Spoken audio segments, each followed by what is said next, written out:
I'm going to be talking about Medicaid and the Children's Health Insurance Program, or CHIP.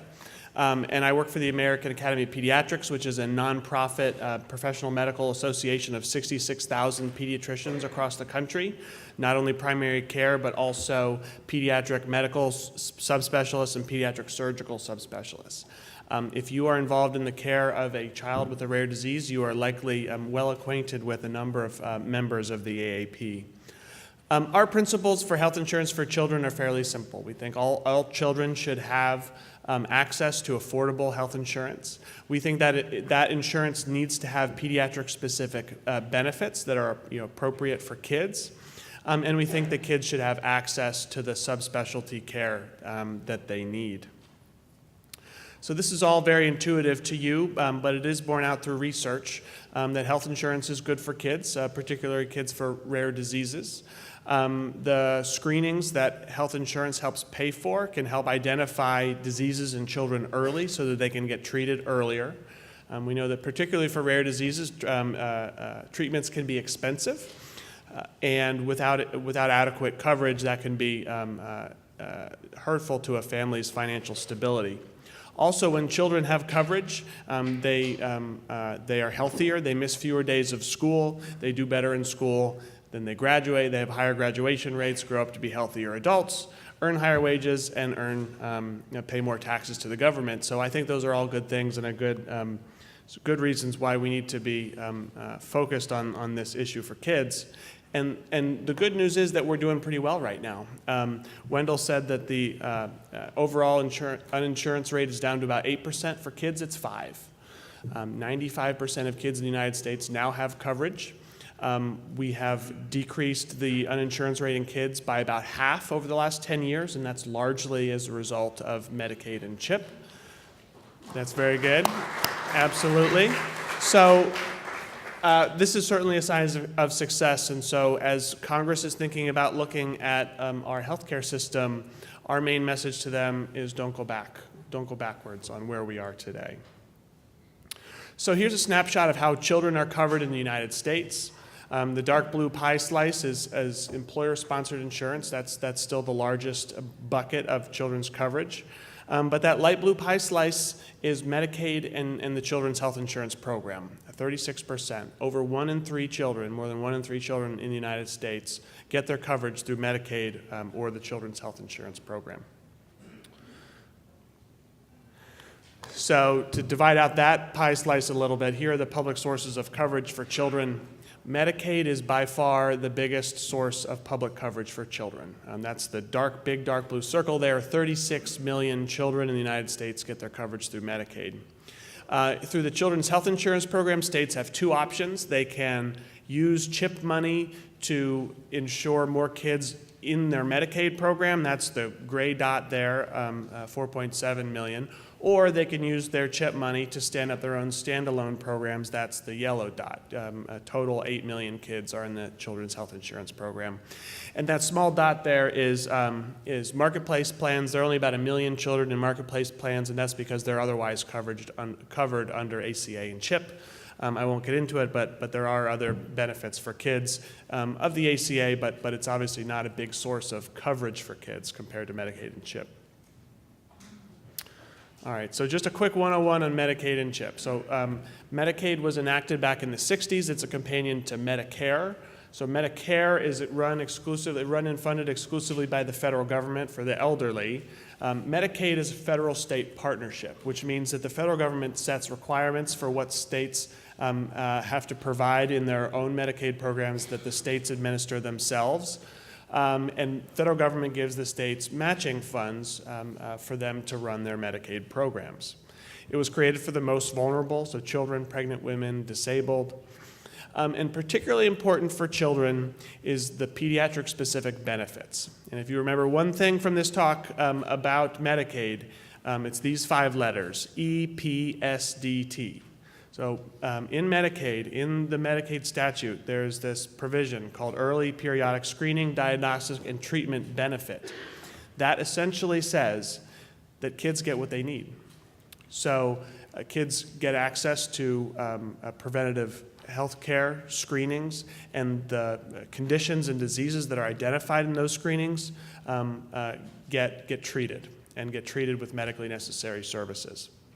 This dates back to the Vietnam War when the U.S. government realized that too many of our young people were not prepared to serve in the armed forces because they weren't receiving appropriate medical care for preventable illness. So EPSD was created, and from AP's perspective, this is the gold standard of coverage for kids. So this shows you just the various different populations in Medicaid. Over on the left there, that bar chart shows you the dark blue bar there is children. Almost half of enrollees in Medicaid are children. So if you've never thought of Medicaid as a children's program, now you will, right? Because Medicaid is very much a children's program. About half of people on Medicaid are children. And yet children are cheap. So this is an important thing to remember when we're talking about reforming Medicaid. Even though they make up half the program, they're only about 1/5 of the expenses. Over on the right there, you can see children about 20% of the cost in Medicaid. Also, for children with special health care needs, including rare diseases, there's an even higher percentage of those kids who have coverage under Medicaid or CHIP. It's almost half, 44% of kids with special health care needs have it, and that's because individual states also offer supplemental coverage to children who have private coverage that's not as generous as the EPSDT benefit, and so 8% of those kids get Medicaid or CHIP coverage in addition.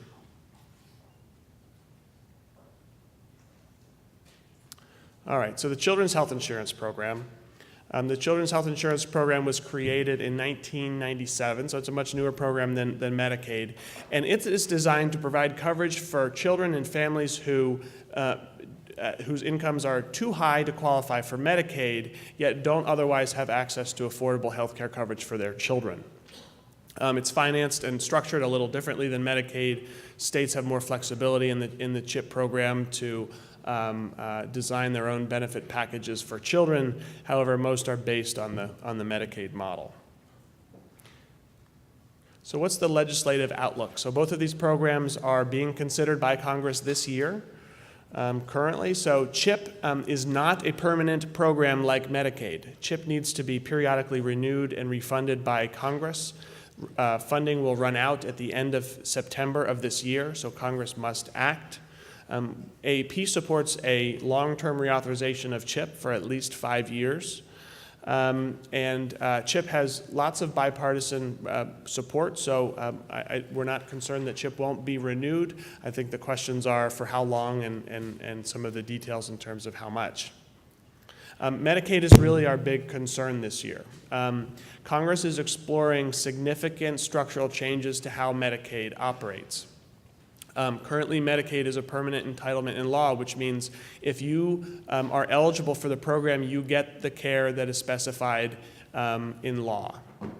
That is, and there are no preset limits on how much the federal government spends on Medicaid. So Congress is considering two somewhat similar options for Medicaid. One is called a block grant, one is called a per capita cap. A block grant would essentially cap the amount of money that each state would get a capped lump sum amount. A per capita cap would say each state gets a capped amount per person to spend on the Medicaid program. So why is this a problem? Well, number one, these are not proposals to improve care under Medicaid. These are proposals to cut money out of the Medicaid system.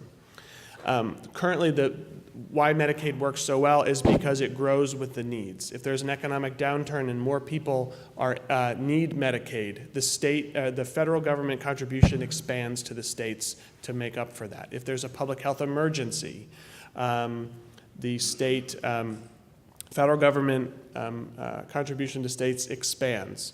What we were talking about if we reform it is setting strict caps on those programs, and states would likely not be able to make up the shortfalls there when there are additional needs for additional funds. States cannot borrow like the federal government can in times of crisis.